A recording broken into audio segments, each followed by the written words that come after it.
we have been following this issue quite closely ever since it broke, to the effect that Richard Jakpa, from that famous trial of the ambulance, they're still pursuing some aspects of the case, which has to do with an audio recording that had him in conversation with the former Attorney General. Also part of that had to do with a meeting that was said to have been held in the residence of one of the Supreme Court justices, Justice Kolendi's residence. I mean, what is of a fact now is the fact that that meeting actually did happen, but the purpose of that meeting is what is in dispute.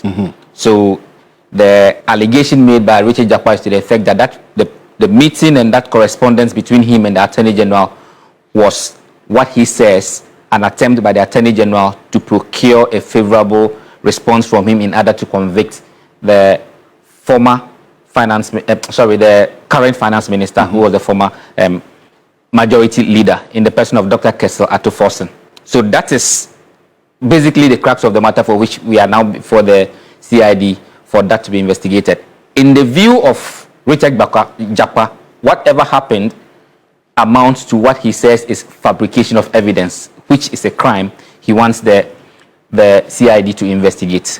We'll soon get into the specific responses of the former Attorney General, who has disputed all of those claims, put the matters in what he believes are the proper context, and why the CID should not even investigate the matter in the first place, because in his view, it is res judicata. Means the matter has already been decided. So, but was this matter decided as part of the court proceedings in the ambulance trial? Because yes, at a point when this tape came out in the public and it was admitted as evidence. Yes, it was admitted in evidence, because when it came to light that there was this kind of conversation, then lawyers for the first accused person, who is in the person of Dr. Kessel Atuforsen in that particular matter, applied for a mistrial to say that to the extent that the Attorney General had that kind of communication with one of the accused persons, and as the narration was, seeking to get a favorable response from him to convict him, it meant that it had tainted the whole trial, for which the trial should not progress. So they filed an application for a mistrial. That application was dismissed. And in dismissing same, the court made some pronouncements as to the weight of those WhatsApp correspondence, the audio recording, and indeed the meeting. So that is what he's now arguing, to say that to the extent that the court has made a pronouncement on that matter, it basically settles it. I see. For which reason the Criminal Investigations Department should not be looking at it. But the new information we got this evening was to the effect that after all of it all, the former Attorney General was admitted to a self-recognizance bail. So, I mean, that's what we heard from his lawyer. Sure. But like I was saying, he basically raises issues even with the allegation itself, trying to put the offense in itself and match it with the facts as they are, and saying that when you look at what constitutes an offense of fabrication of evidence and what is reported to have, or what purportedly happened between himself and Richard Jakpa, it does not have all the elements to ground a charge in respect of fabrication of evidence. And to that extent, it falls short. He also raises matters of, like I mentioned, a matter that it has already been adjudicated and pronounced by the High Court, and to that extent, it should not, the CID should not be looking into that matter any further. In law, we say it is res judicata. Now, he also now goes on to give an account of the instances that he and Richard Jakpa met. And he says, in his own words, that without Justice Kolendi, there wouldn't have been a dummy and Jakpa. That is to say, the only nexus between the two of them was because he attended upon an invitation of His Lordship Justice Yoni Kolendi at his residence.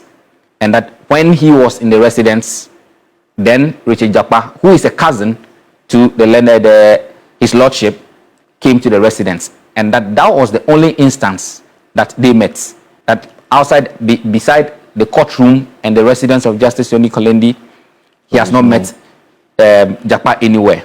And that even when he was in Justice Yonendi's residence with Jakpa, he maintained an open mind and he did not do anything that seemed to suggest that he wanted to compromise the ongoing trial. So basically, that is the response of the former Attorney General in respect of these particular matters. He puts it 50-paragraph response to the CID.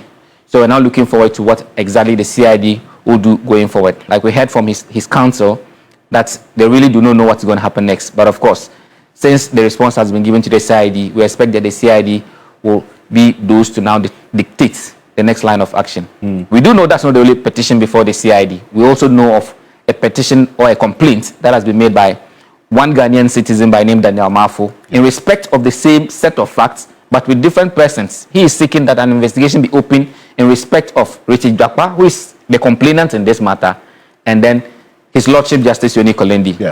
We are looking forward to see if those two would also be invited by the CID to also be interrogated, just as the former Attorney General has been done. But that is also to say that beyond the former Attorney General being before the General Legal Counsel in respect of complaints of professional misconduct, he's also before the CID in respect of an alleged crime. I see. And it's one that we'll see how the coming days will look like on this. We're keeping a very keen eye on this one as well. And here's what we do know about Chairman Wontumi's matters. He's been admitted to the police inquiry bail. Yes. Some of 1 million cedis. 1 million Ghana cedis with 2 sureties that he has met. So we don't have issues of he being in custody. And yes, even though we do not know the specific charges, following from the background, this is not the first time he's been to the CID. They've been on this investigation for some time. And in his caution statement, they did indicate that he was being investigated for offenses related to mining. So we can reasonably infer that whatever charges are going to be preferred to him against him tomorrow are going to be in respect of illegal mining and those in that particular space. But we do also know that it's not only the CID that's dealing with Chairman Wontumi.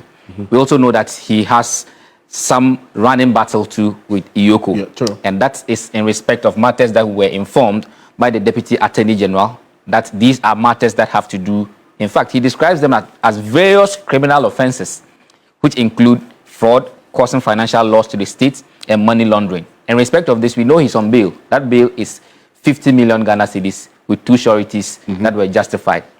It was this particular matter that kept him in custody for some time. But for tomorrow, he will take his day in court.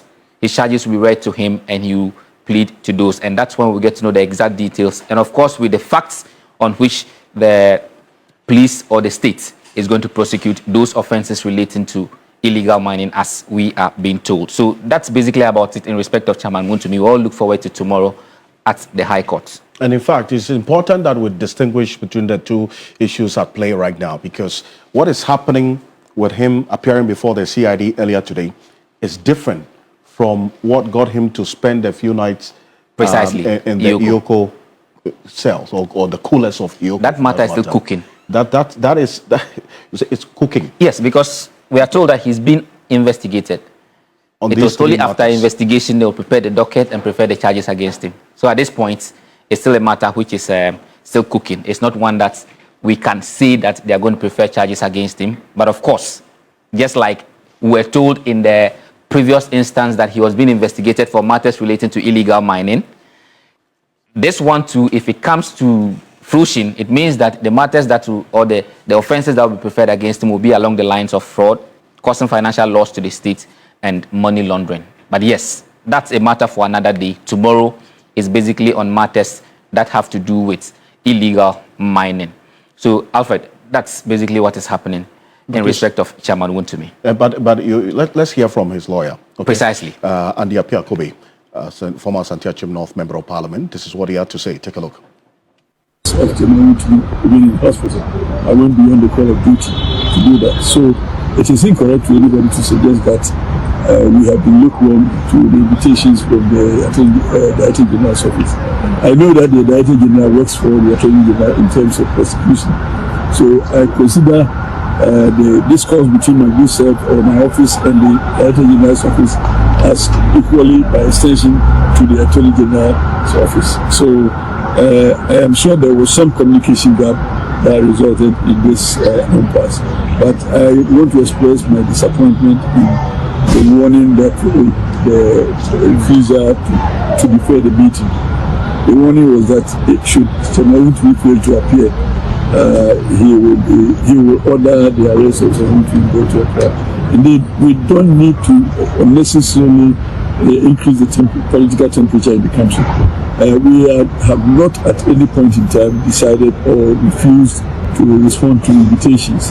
And you see, the law is also that anybody, accused person or a suspect, ought to be given adequate time, preparation, and even resources to be able to prepare his defense to any charges prepared against him.